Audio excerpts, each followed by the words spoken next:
Howdy, this is PhantomStrider, and let us return to Peppa Pig. I'm Peppa Pig. The ever-insipid yet creepy child cocaine that is the dark matter of YouTube. You see, our universe on YouTube is composed of 8% videos, and 92% surprise egg and Peppa Pig videos. Designed to leave young children in an addicted dopamine cycle that can't be broken without extensive squealing.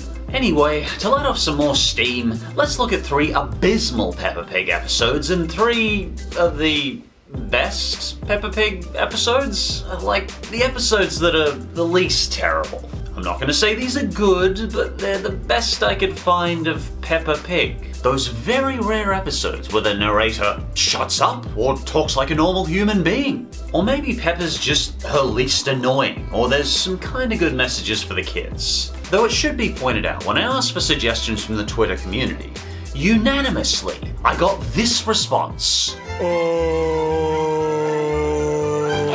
So I dug these up myself and, take this list with a pinch of salt. So let's check out 3 abysmal and best Peppa Pig episodes. Anyway, for better or for worse, on to the countdown.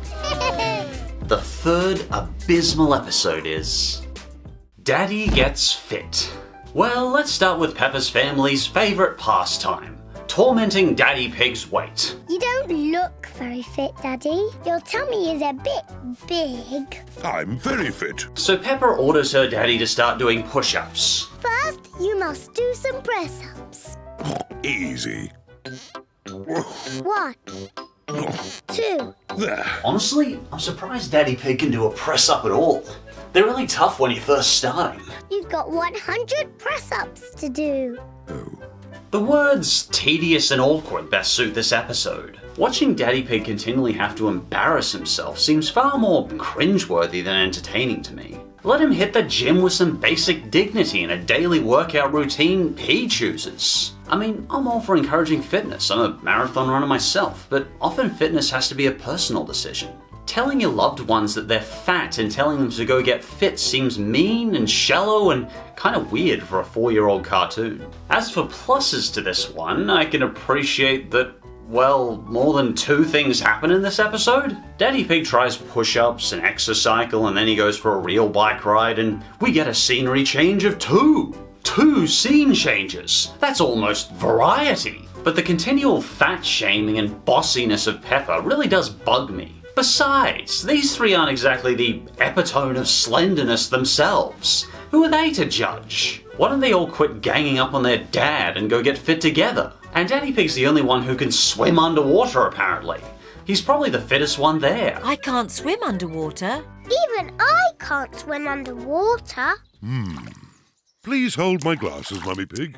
And the 3rd best Peppa Pig episode is Not Very Well. Hello, Peppa. How are you today? I'm not very well. Obviously, as you can tell by the name, Peppa spends most of the episode sick in bed, who apparently has a rash. Peppa has just got a rash. Why couldn't they just call it chicken pox? That's clearly chicken pox. Well, for Peppa Pig, I have to admit, of all the uninspired drivel it's shown me so far, this episode's the least ear-grating. You see, this is one of those rare episodes where we actually see the narrator talk like a normal human being, rather than simply mindlessly parroting everything like he normally does. Danny Dog and Rebecca Rabbit have come along too. Peppa seems to be quite enjoying herself. Thank you, Susie. He's actually giving further information to the children to better illustrate the situation. He's almost being helpful. I mean, don't get me wrong, the episode's still vapid enough to cause existential dread in adults, but it's almost tolerable. Perhaps because Peppa spends most of the episode sick and doesn't get the chance to annoy me. Dr. Brown Bear is here to see if Peppa is better. He's been gone for 3 minutes. How could Peppa be better by now? Me too. A complete recovery. Oh, what do you know? 4 minutes later, and Peppa's all better. Here I thought the child would be taught long-term consequences beyond the 5 minutes required to fill a YouTube ad break. Well, it didn't annoy me as much as most episodes, so that's a new high for Peppa Pig. And the 2nd abysmal Peppa Pig episode is Mummy Pig at Work. Truly, there were some breathtaking moments in children's animation here. I can tell you, it involves a chicken, a fart sound, and very little animation. That'll entertain the kids for 5 minutes, right? But let's start from the beginning, because there's really not that much to catch you up on. Peppa and George barge in on their mother while she's working, and subsequently crash the computer. You mustn't do this. Peppa, stop! Sorry, Mummy. I was just showing George what not to do. Resulting in a nice, compact seizure maker for the under sixes. Because apparently Peppa Pig's creators never learnt anything from the Pokemon Porygon episode. Then comes a truly awe-inspiring moment in animation history. Behold, the chicken game.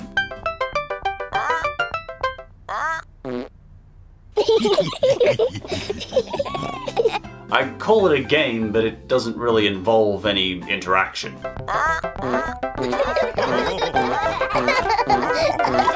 So this radically riveting piece of animation continues for the rest of the video, in a desperate attempt to fill that massively overwhelming 5-minute time slot. Are you sure we shouldn't have gotten 10 minutes of the chicken? I feel like I might have missed one of the subtle, intricate messages the writers were trying to convey to the children. And then, as they do, Peppa, George, Mummy and Daddy Pig all drop dead laughing. Because a badly animated chicken pooping for all eternity is roll on the floor laughter worthy? Anyway, on to the next one. And the second best Peppa Pig episode is Halloween Party. Though it's not exactly against stiff competition, this is also among the least nauseatingly bad Peppa Pig episodes. The kids are just having fun and we get some interesting side chatter from the adults. I enjoy the small details of this one, like how we can see the adults covering up some of the darker elements of Halloween for the kids. What's a vampire? I don't know. Oh, it's someone who sleeps all day and stays awake all night. Ooh. And I enjoyed the amount of variety and scenery we got in this episode compared to other episodes. And listen to this, there's some actual subtlety here in the dialogue delivery. I'm a superhero. Superheroes aren't scary. I'm a scary superhero. Oh. Basically, the story is Peppa goes door to door picking up her friends before they head back to her place for a Halloween party. I'm a witch. And I actually enjoy the different designs and costume choices. I mean, sure, they're simple, but they give kids variety. They tell them what these costumes are. They tell them about them. There's no sandbagging here. They actually fill the full 5 minutes of the episode with interesting stuff. I think this would actually be stimulating for a child Peppa's age. Giving them content to think about, a different event in their head, telling them about the characters. It actually keeps them thinking. I even thought the party at the end had some cute jokes. Ah, a vampire. That brings back memories of the old country.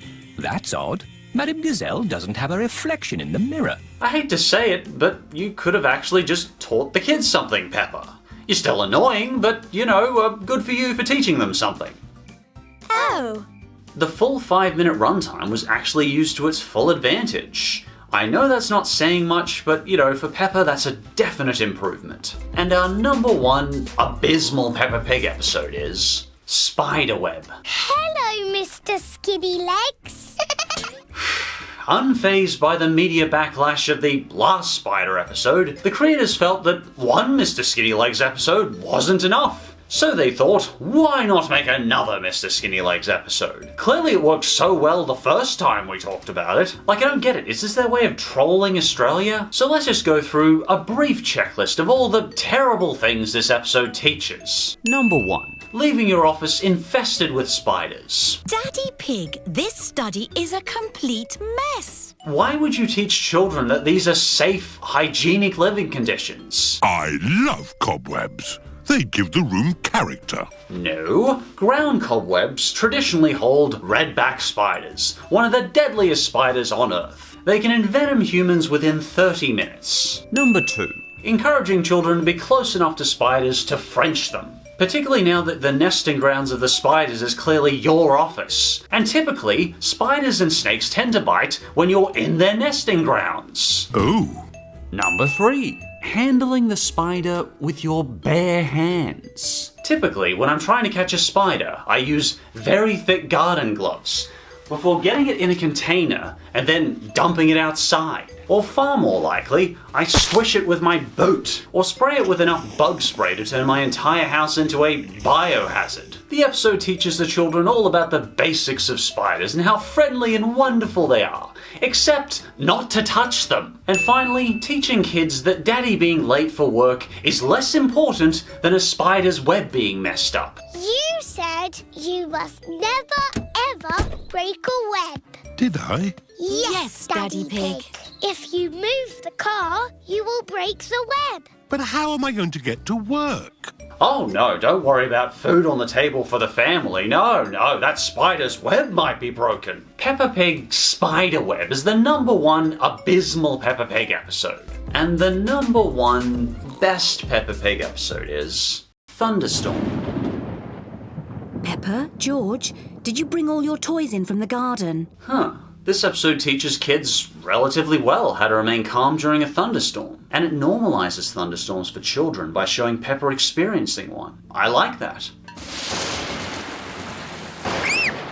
Mummy, the thunderbugs are very loud. There's some basic, understandable tips for kids throughout it, like showing that it's better for an adult to go out during a thunderstorm when necessary, or how to handle the ever-common dripping ceiling. In fact, the final part of the episode teaches children how to count between the lightning flash and the thunder sound to figure out how far away the storm is, and whether it's getting closer or is further away. Let's count between each flash and bang. The higher we can count, the further away the thunderstorm is. 1, 2, 3. That's 3. This right here is probably the most beautiful and constructive moment I've seen in Peppa Pig. There's closeness, there's understanding, and the whole family's working together. I like it. Thunderstorm tries to normalize one of the scariest events for young children, and any episode that helps children understand their fears gets major brownie points with me. I hate to admit it, but I actually think this episode would be useful for some kids. I personally consider this the best Peppa Pig episode. The thunderstorm is over. Hooray!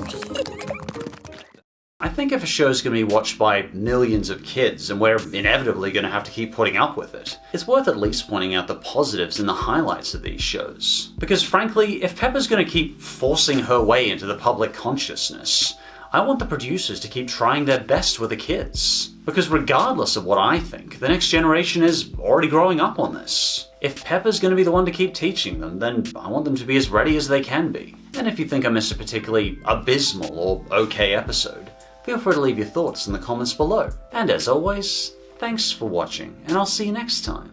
I just gotta say, it's great to be face to face with you again.